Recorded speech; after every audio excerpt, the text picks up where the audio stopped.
Welcome to The Sinner and the Saint. I'm Melissa Bell. And I'm Allison Kane. Whew, I barely made it in time. Whew. Okay. Everybody take a deep breath. So, funny. I had jujitsu. We're like in jujitsu, I don't know, open mats and tournaments and all these things. And I realized that sometimes, well, we talked about before, the sports brings out Oh, yes. the aggressive side of me. You know what I'm saying? Like, it is not good for my sanctification. So I have to station myself really far away because I know myself really well. And, you know, then there's no chance of me injuring the other opponent's family members that might be saying something negative about my child. Anyways, because I know myself really well and I know the situation I'm going into, I'm preparing ahead of time. But have you ever been in a situation where you didn't really know what you were walking into and it took you by surprise? And some people call it like matching energy, right? And so I'm coming in like my normally boisterous, ha ha ha, funny self, and I come in, I'm like, oh, wrong crowd. Yes. Wait, gotta read the room. I read the room and it was too late. I wanted to go. The I was trick already was in the that door. you did read the room, though. Oh. So did you adjust? Did I adjust? I mean, you might not have been happy about it. Right. I'm Right. sure I adjusted, but inside I was mad. Right. You're a little bitter about that. Well, that's what we're going to talk about today. You're like, bitterness? what part? Jiu-jitsu, bitterness? Reading the room. Oh, gosh. So I've heard this a lot lately from various people. Right. Have brought it up. It's like, read the room, lady, read the room. Like, not people saying it necessarily to me, but just in general and about situations that they've been in. And I don't know if this is like a super popular term right now that's trending, and that's why people are saying it a lot, or if God is just like, I took it because I don't know what's trending because I'm not on Facebook. So I take it as this is something that God keeps putting in my path. So let's take a deeper look at this whole read the room I love it. idea. And so first, let's just talk about, first of all, what does that even mean? Yeah. What does reading the room mean? It's a social skill. It is a social skill. I've never thought of it like that. It Yes. is a social skill. And is it learned, taught, all the above? Well, I think it's a combo. I Okay. think some people are more intuitive, Yes. right? And they pick up on feelings. Other people, so it probably takes less effort, and study. And some people are just clueless about that sort of thing, which isn't, it doesn't mean there's something wrong with you, but it also doesn't mean that because you're not good at it, you just get to be rude. But also, it normally makes for good stories. Yes, it totally makes for good stories. But it's basically it's helping you understand the dynamics of a situation. Okay. That's the room. And then adjusting your own behavior to go into that setting. So basically, fake it. Right. Well, let's clarify. Okay. Right? This is what, and I've heard, like, my daughter was just so fake. And I'm like, okay, hold up. Because there's a difference between being fake and being appropriate. Okay, that's fair. Yes. Because I am a certain way. I'm very outspoken and bubbly, and I talk about Jesus and all the time and all the things. But sometimes I have to read the room. Yes. And I just adjust to what's appropriate for that moment. May not be, like people just, sometimes you just need to be there. And that's not being fake. That's just adjusting to make myself appropriate for the situation. Right. Like, you don't wear a bathing suit to church on Sundays. Gosh, That's I not hope being not. fake. I would like to be at the beach in a bathing suit, but I'm not. I'm at church. Yeah. And so it's appropriate for me to go to church in different attire. Mm-hmm. That's not being fake. So, I mean, that's sort of an over extreme. No, it's great though. I appreciate that. It also, well, when you read the room, it means that you have an understanding of the overall atmosphere of the room. So, I mean, it's pretty obvious what the atmosphere is going to be when you go to a funeral viewing or visitation. Yeah. Okay, like you pretty much already know when you go into that situation what it's going to be. Right. So there's situations like that. But then there's situations where you're showing up at an event and you assume you know, or you've never been, you don't really know this group of people, so you're not certain. Right. So there's that. But it goes beyond surface level observation sometimes and involves being able to pick up on subtle cues, which, yes. It makes you pay attention. It does. And some people are better at this than others. Right. So as you're saying that and you brought up the funeral thing, I was just thinking about reading rooms and all the different situations that I find myself in, and ones that I'm very comfortable in. And I just kind of know, oh, I'm going to go in like this.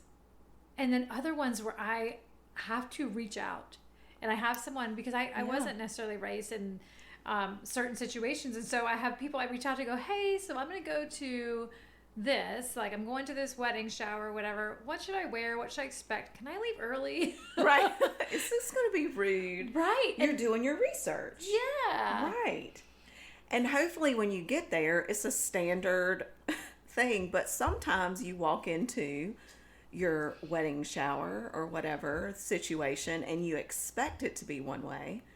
But if you're paying attention and you're reading the room, you might feel tension in the air because the mother-in-law and the mother of the bride, they don't get along. Right. And they just had a fight, an all-out brawl over the sugar cookies in the kitchen before the guests arrived and the placement of the punch. You are saying this like this has happened before. I mean, I haven't experienced it personally, but 100% I know this has happened. Yeah. And when you get there, you are feeling tension and you may not know where it's coming from. And so that's when you regroup. Yes. A little bit, right? And so let's go into some things when you feel like you are in a situation where you feel as if something's awry. Yes, I love that word. Something's awry. Something's awry. Something's askew. You don't really know what, but it's not what you were expecting, or vice versa. You didn't know what to expect. So there's some ways that you can practice reading the room. Okay. All right. So, first of all, can I just say, have confidence, because that person knows you and they invited you. So you were invited into the room. Yes. Yes. And if you are a Christian, we have a superpower when it comes to reading the room because we have the Holy Spirit.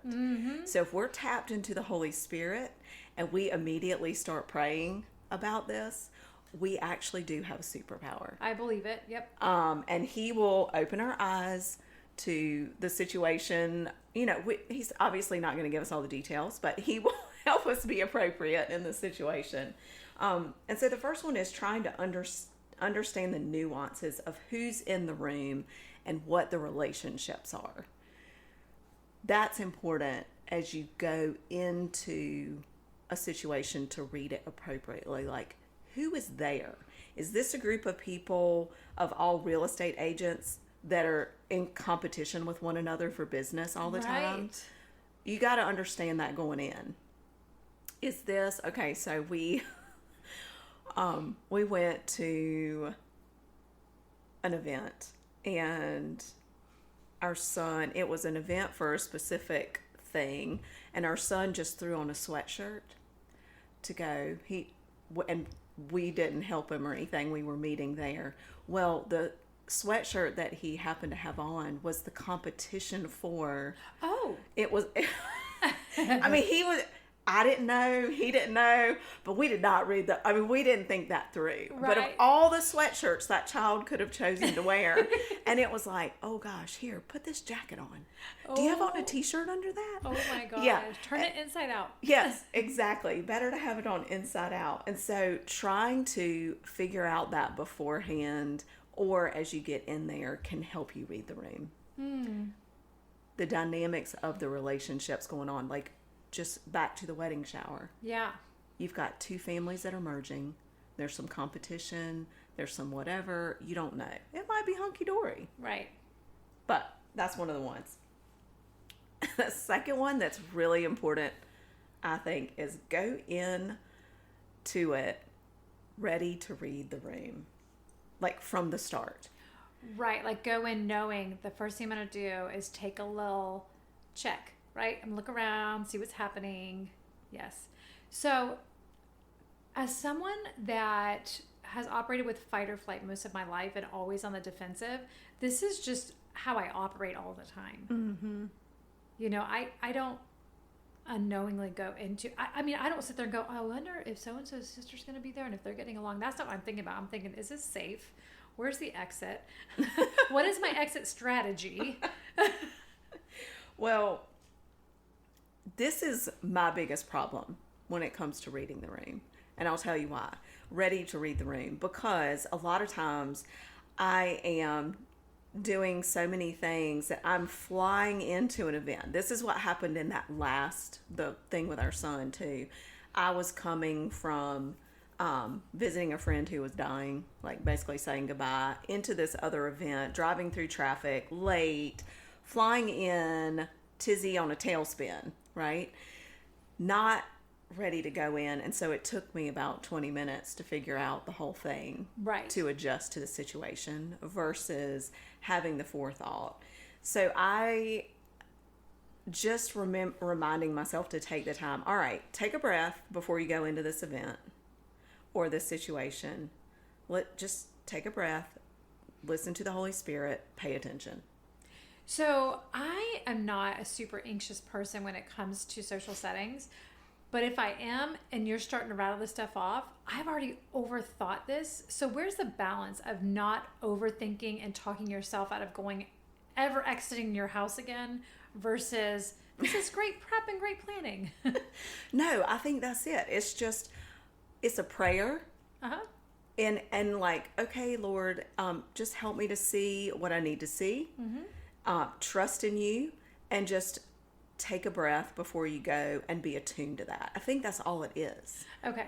But That these sounds are just better. the things. I mean, you know, and then once you get in there, you're going to be paying attention to the verbal cues. Like if you're talking to a couple and they're like basically being snarky to one another, Oh, that's the worst. That's the worst. That is so uncomfortable. mm-hmm, then you probably don't want to talk about your anniversary trip and how great it was or how fabulous your marriage is going right now. Right. I mean, just because that could add fuel to the fire. Yes. So you just adjust to that. You just adjust to the situation. It's even more uncomfortable when they're being snarky with each other, but then they're trying to pull you into the conversation. Yes. It's like, I'm sorry, I'm not in the middle of this. And this is when you pretend you get a phone call. That's right. Or a call from your kids. And again, not being fake, you're saving yourself. There's a difference. Facts. I mean, perhaps I should get an Apple Watch and just so I could pretend that there was somebody calling me. Because right now. A text. Oh my gosh, I need to check in with my daughter. Yes. Yeah, Y'all, and hearing... if that's you, don't do it. It's just uncomfortable. And if you find yourself snarky and trying to draw somebody in, go to a counselor. I'm sorry. I had to say that. Well, sometimes we all have those moments, right? We're all going to fall prey to our... but it's not the place to do that. Right. Mm-hmm. And you know, it's really just engaging. It's being present.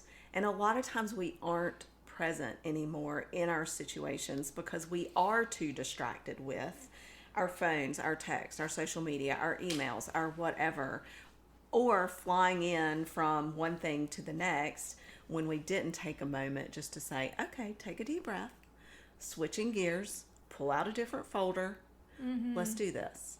So you can, because you're actually, when we read the room, especially when we're Christians, people are expecting, whether they'll say it or not, we are expected as Christians to be able to read the room in a better way and to respond. Well, you know what I say to y'all people? Figure it yourself out. Don't worry about me. Worry about yourself. Right. Yeah. Rude. But we are held to a different standard. I just want to know who's holding these standards because I'll go. We're going to go round and round. Well, We do have a superpower. Yes. And if we're not using our superpower, then people are sus about it. And they're going to judge us, right? So we can look at, is it right? No. But we can look at it as an opportunity to really be the light. And if that means excusing ourselves because a couple is having a tensious or a, whatever you want to.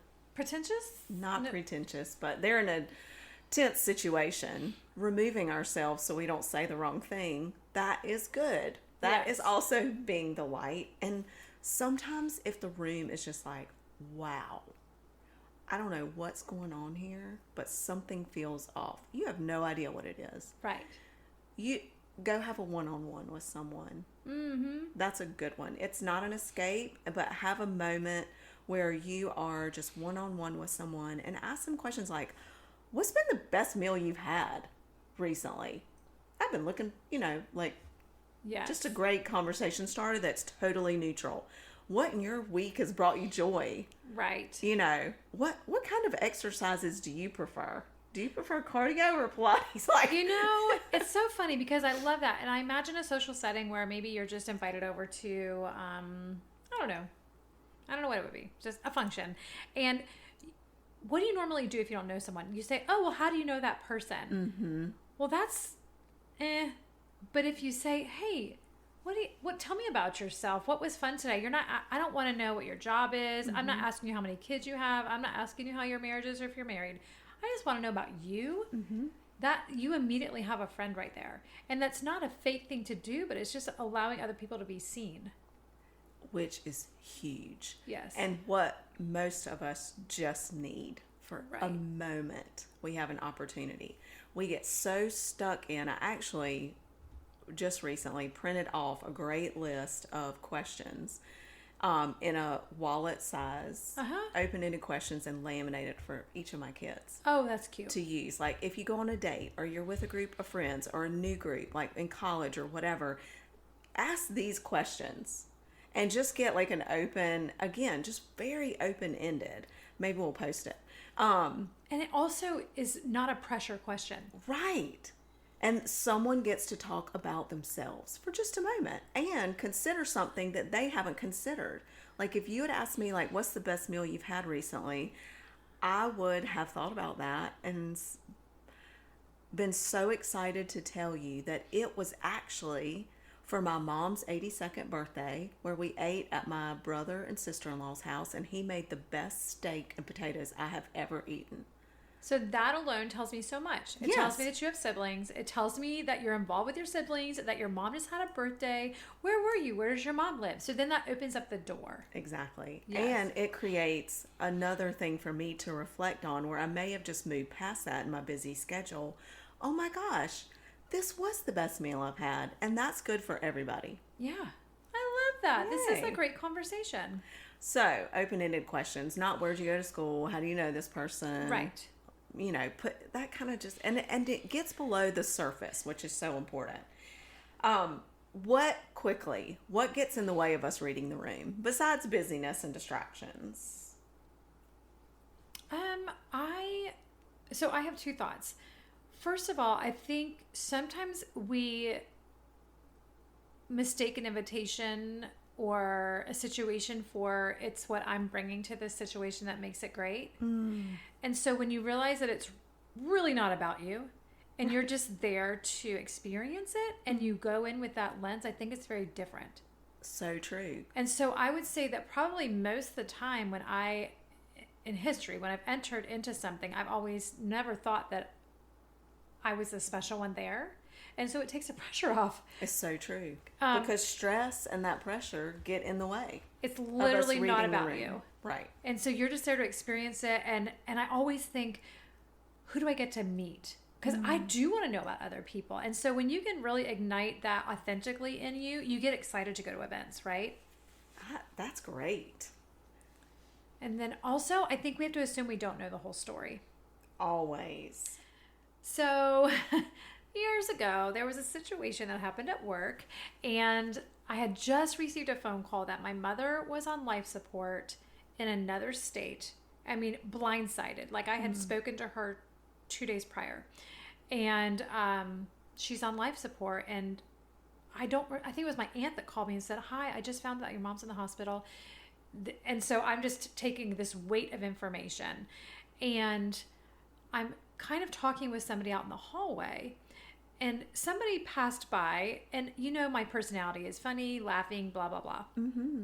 Somebody passed by and probably was just responding to who I am. Right. And so they're joking and they're jovial. And then I just turn around and my face was probably ghost white, and just like, I was so annoyed.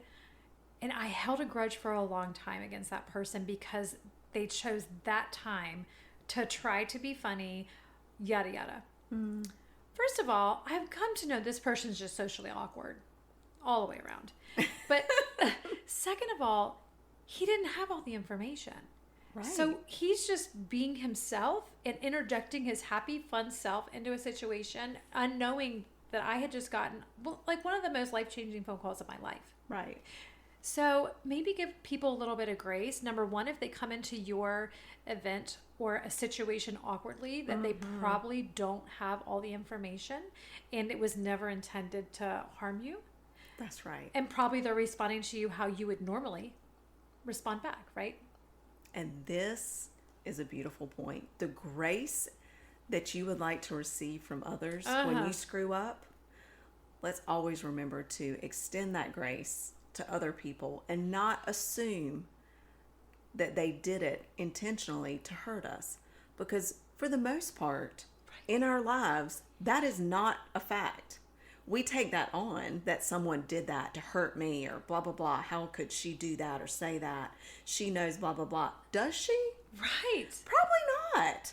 And probably just didn't, take a second to think about that. Or it's not, you went into life a different way today because of something you experienced or heard or going through in that moment.